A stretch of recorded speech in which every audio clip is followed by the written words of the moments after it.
Ya, Assalamualaikum warahmatullahi wabarakatuh.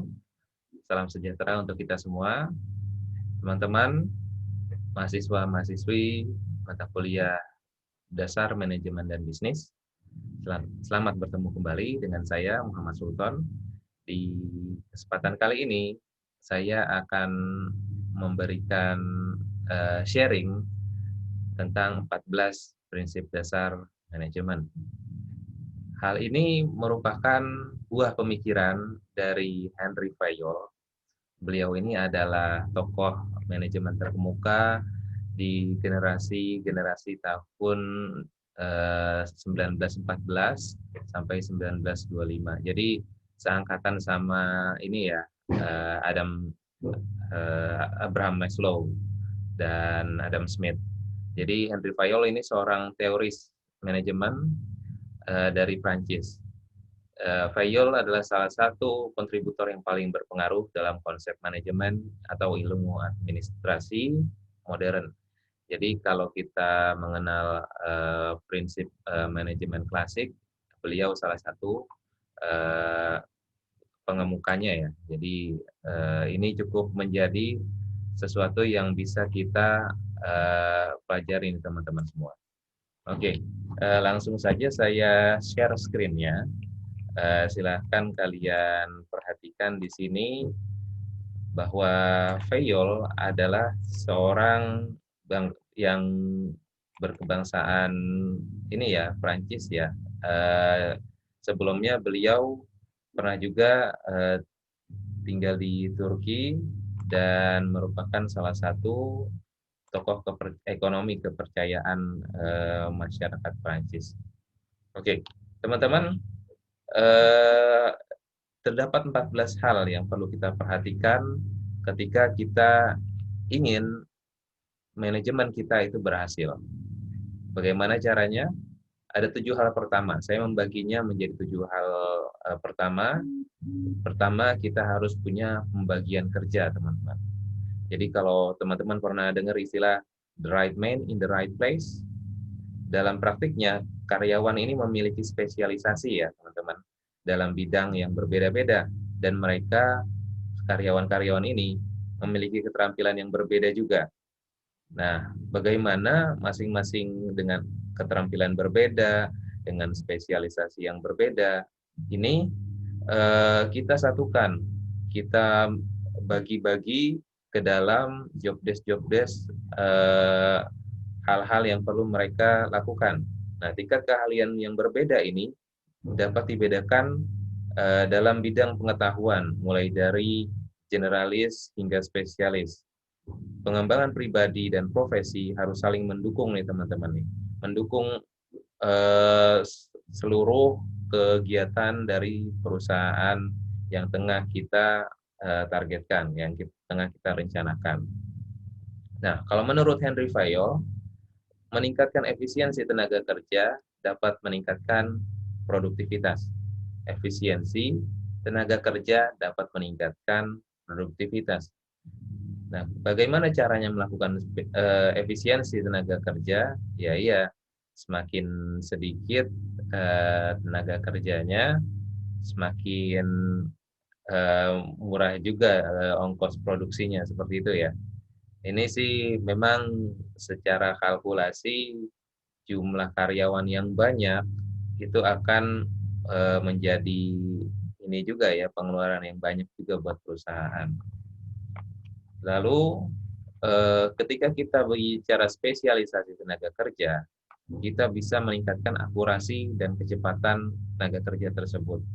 Jadi ketika kita punya misalnya bagian marketing sosial media, ini targetingnya berarti customer-customer yang berada di online media seperti itu ya. Lalu ketika kita memiliki spesialisasi tertentu, kita juga akan memiliki kemampuan untuk bekerja dengan lebih cepat, kita punya target yang lebih jelas.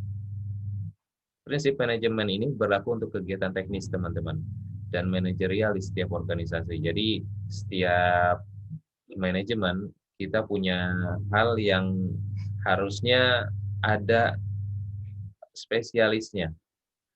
Kalau teman-teman bicara keuangan, di bagian tersebut harus ada ahli pajak, di bagian tersebut harus ada ahli pelaporan keuangan, dan lain-lain. Hal yang kedua, otoritas dan tanggung jawab nih teman-teman.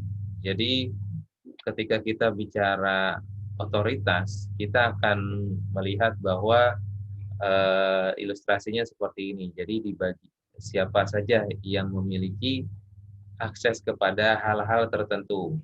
Siapa saja yang bisa mengemban amanah untuk mengerjakan pekerjaan tersebut.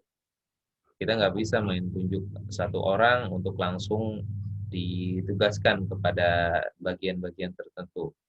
Nah, untuk menyelesaikan sesuatu dalam organisasi, manajemen perlu memiliki wewenang untuk memberi perintah kepada karyawan. Henry Fayol, menurut beliau, bicara mengenai kuasa atau kewenangan yang menyertainya, memberi manajer hak untuk memberi perintah kepada bawahan. Jadi, ketika seseorang memiliki kewenangan, seseorang dipercaya untuk memegang tanggung jawab tersebut, dan mereka atau orang tersebut bisa memberikan instruksi atau ya perintah-perintah kepada bawahannya. Tanggung jawab dapat ditinjau kembali dari kinerja, dan oleh karena itu perlu membuat perjanjian atas otoritas yang diberikan. Dengan kata lain, otoritas dan tanggung jawab berjalan bersama dan mereka adalah dua sisi mata uang yang sama. Otoritas, begitu ada otoritas, pasti ada responsibility-nya, ada tanggung jawabnya.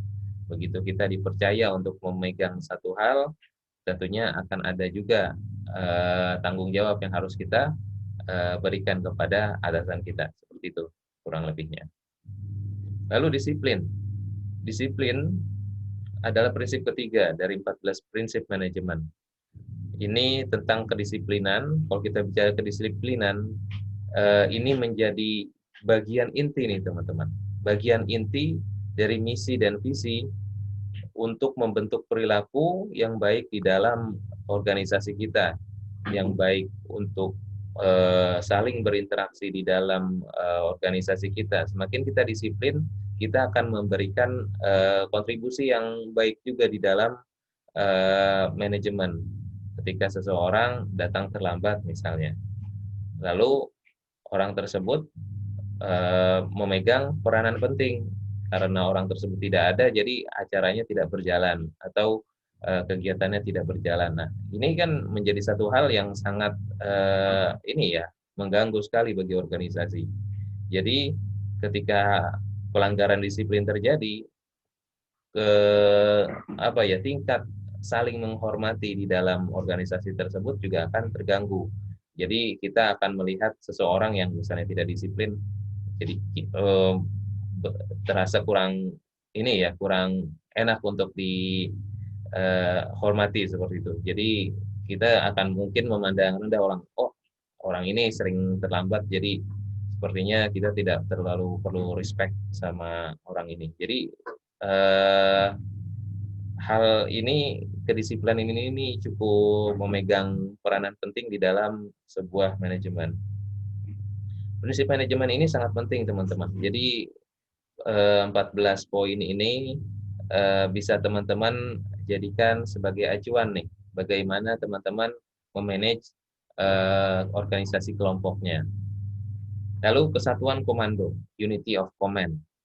Prinsip manajemen untuk unity of command ini adalah bahwa setiap karyawan harus menerima perintah dari satu manajer, sehingga karyawan memiliki tanggung jawab kepada manajer tersebut. Jadi sebaiknya di setiap organisasi nggak bisa ada dua pemimpin, nggak bisa dua kepala di dalam satu organisasi, akan kacau organisasi tersebut ya. Jadi kesatuan komando ini, kesatuan kepemimpinan perlu dikedepankan. Jika tugas dan tanggung jawab yang dipercayakan kepada karyawan diberikan lebih dari satu manajer, ini dapat menyebabkan konflik of interest.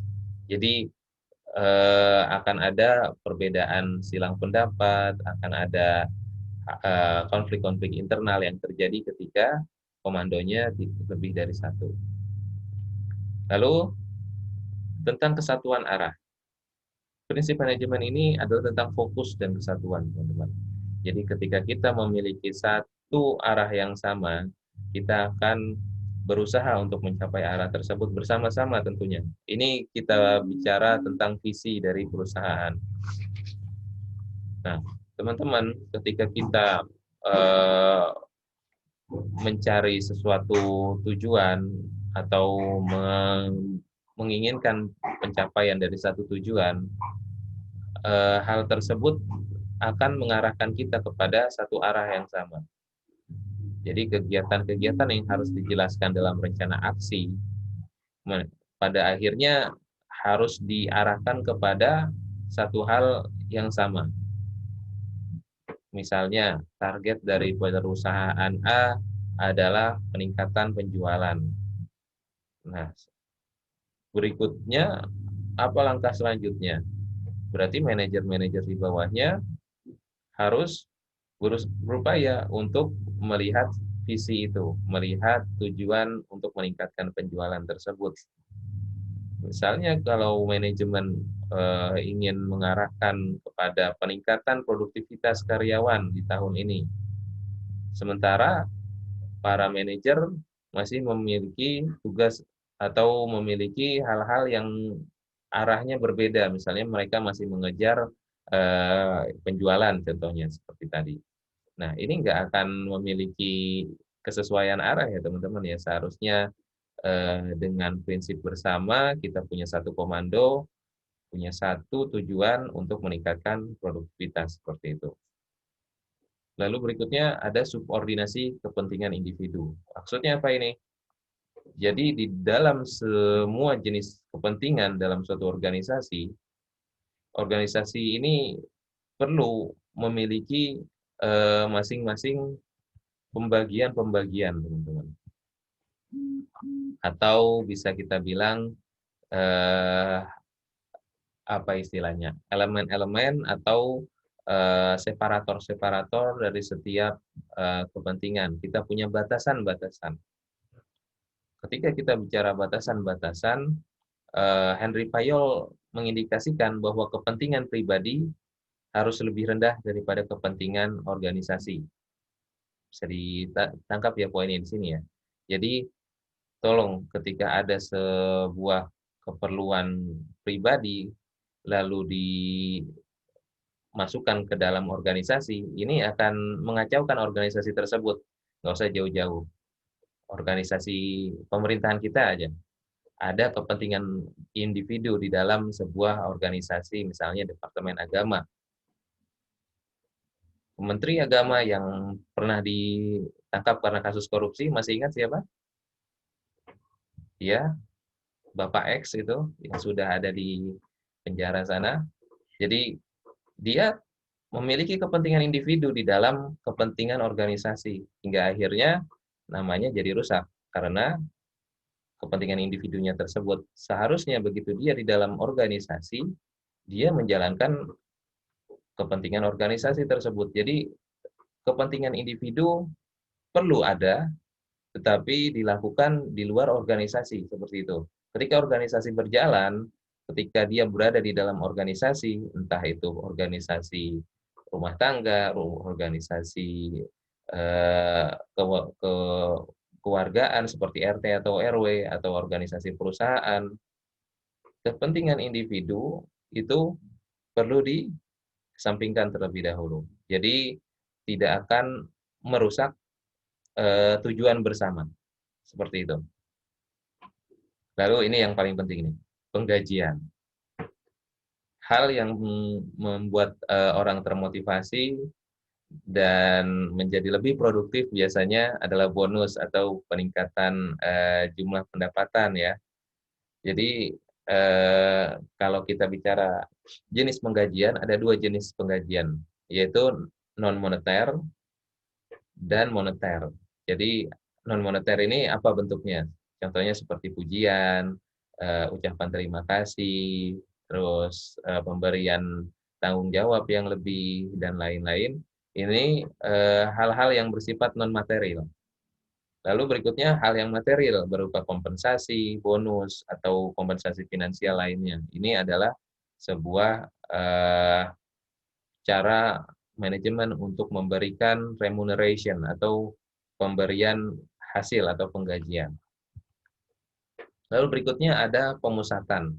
Kalau saya ilustrasikan di sini, teman-teman melihat gambar dari lensa kamera. Kalau kamera nggak pakai lensa, kita foto, kita nggak bisa atur fokusnya. Kita nggak bisa atur gambar mana yang mau kita bidik.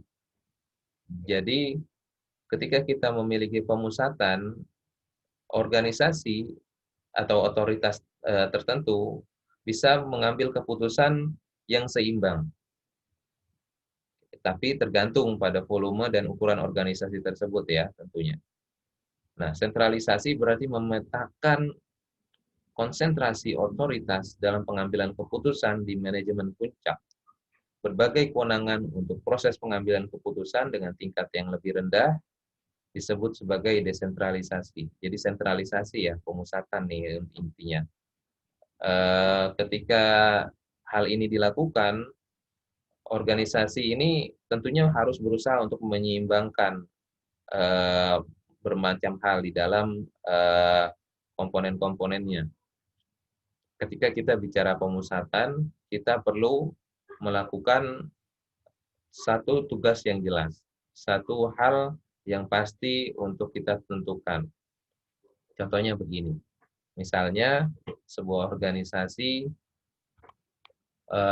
memiliki sebuah proyek yang sedang dikerjakan bersama. Contohnya proyek pengerjaan jembatan. Nah, organisasi ini memiliki manajemen yang tidak terpusat. Maksudnya gini, jadi ketika tidak terpusat ini, keputusan pembelian material bahan baku ada di bagian bahan baku. Lalu keputusan untuk mengeluarkan budget ada di bagian keuangan. Selanjutnya, keputusan untuk melakukan desain bangunan itu ada di bagian desain.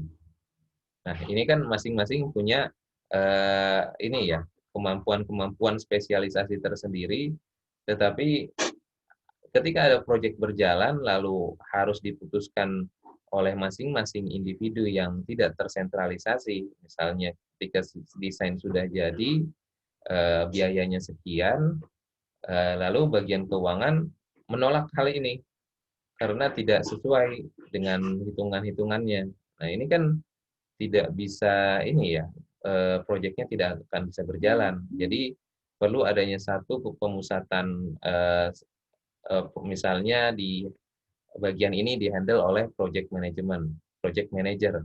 Jadi dalam membangun jembatan, project manager ini yang bertanggung jawab nih terhadap approval desain, approval sumber biaya, jumlah keuangannya yang diperlukan. Nah, si orang project manager ini adalah fungsi yang menjalankan bagian pemusatan dari sebuah organisasi. Mudah-mudahan dapat dipahami ya sampai di sini ya. Selanjutnya ada hierarki. Hierarki atau tingkatan dalam organisasi tertentu. Jadi kalau kita lihat di sini ada piramida, ada puncaknya, ada bagian tengahnya, ada bagian pondasinya, ada bagian dasarnya. Nah, ini bervariasi ya teman-teman. Setiap manajemen punya rangkaian hierarkinya masing-masing. Tapi secara prinsip, hierarki harus ada garis yang jelas antara bidang otoritas nih. Jadi nggak bisa bercampur antara bagian keuangan dengan bagian pajak misalnya, atau bagian operasional dengan bagian marketing. Ini mungkin untuk perusahaan-perusahaan yang baru memulai usahanya masih ini ya, mencampur adukan bagian-bagian tertentu. Tapi ketika sudah berkembang, hal ini tidak bisa dilanjutkan karena semakin banyak hal yang akan dilakukan, semakin banyak proyek-proyek yang akan dijalankan. Tentunya kita perlu memiliki hierarki dalam sebuah organisasi yang lebih jelas dan terstruktur. Terus di bagian ke-10 itu ketertiban. Beda nih ya sama kedisiplinan ya.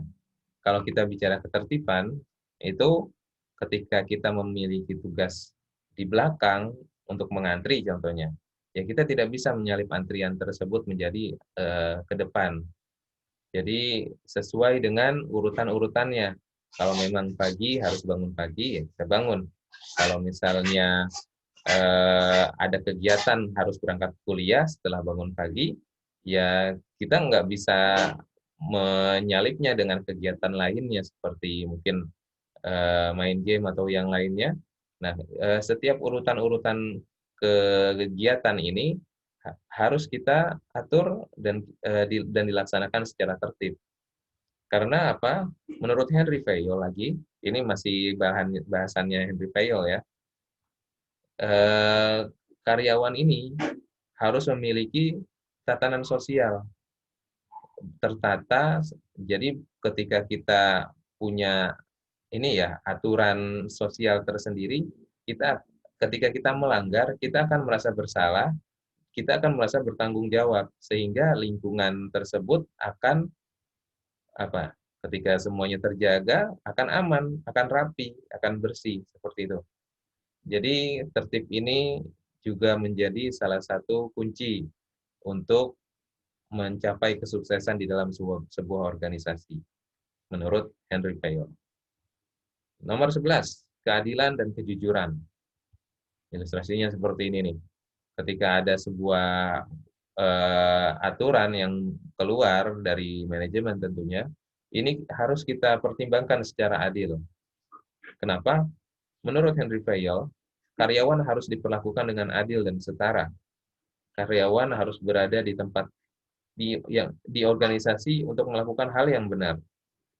Dan sementara itu manajer perannya apa? Perannya mengawasi dan memantau proses ini supaya setiap karyawan ya untuk terutama tujuannya adalah mereka tidak memihak kepada siapapun. Jadi dari pihak manajernya adil, dari karyawannya pun harus adil. Maksudnya gimana?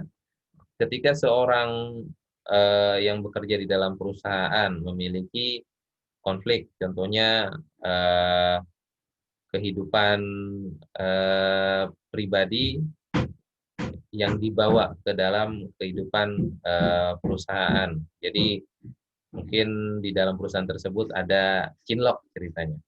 Nah, ketika hal ini terjadi, karyawan tersebut memiliki konflik dengan bagian yang lain karena ada cinlok, terus eh, memicu adanya ketegangan di dalam organisasi karena si orang yang disukai ini misalnya disukai sama bagian yang lain. Akhirnya berantem. Di dalam organisasi kalau ada kejadian seperti ini apa yang harus kita lakukan? Nah, seorang manajer harus berupaya bersikap adil. Apa yang harus dilakukan? Misalnya memberikan keputusan-keputusan bahwa melarang mungkin hubungan eh, apa cinlok di dalam sebuah perusahaan. Itu ada loh, ada di perusahaan-perusahaan yang memang mengutamakan tingkat marketing, tingkat penjualan yang tinggi. Ini sampai pasal ini pun dipertimbangkan. Dan juga kejujuran. Jadi semakin kita membuka diri, semakin kita berupaya untuk jujur, kita akan disukai oleh karyawan kita atau orang lain. Lalu poin ke-12, stabilitas kondisi karyawan. Nah, ini dia nih. Ketika kita melihat bagaimana kinerja seorang karyawan sedang menurun. Nah, kita perlu melihat bagaimana si staf ini, karyawan ini eh, di dalam kehidupan sehari-harinya. Apakah dia punya masalah keluarga ataukah masalah yang lainnya. Jadi perusahaan yang baik itu memperhatikan bagaimana kondisi karyawannya, apakah mereka sejahtera, apakah mereka mendapatkan upah yang layak sesuai UMR dan lain-lain. Jadi ini kunci suksesnya juga teman-teman. Selain itu juga harus inisiatif punya ide-ide baru, dan juga punya semangat kesatuan. Kita bersatu melaksanakan tugas bersama-sama, kita bersatu mencapai visi bersama. Jadi eh, ini ya, intinya adalah bagaimana kita mensukseskan visi besar secara bersama-sama, secara unity. Kalau Henry Fayol bilang, jadi prinsip manajemen, bahasa ininya, bahasa Prancisnya ini esprit de corps. Ini adalah perjuangan untuk keterlibatan dan kesatuan karyawan. Manajer bertanggung jawab atas pengembangan moral di tempat kerja, baik secara individual dan komunikasi. Spirit, semangat kesatuan ini sangat berkontribusi pada pengembangan budaya dan menciptakan suasana saling percaya dan pengertian. Jadi ketika kita punya semangat untuk bersatu, semangat untuk melakukan perubahan ini bisa terwujud. Nggak bisa kita punya semangat melakukan perubahan tanpa adanya persatuan. Oke, teman-teman, saya harapkan dari uraian 14 prinsip manajemen yang tadi sudah saya jelaskan, dapat teman-teman pahami, dan mudah-mudahan bikin penasaran. Silahkan coba searching siapa itu Henry Fayol, apa itu pemikiran-pemikirannya, apa karya tulisnya.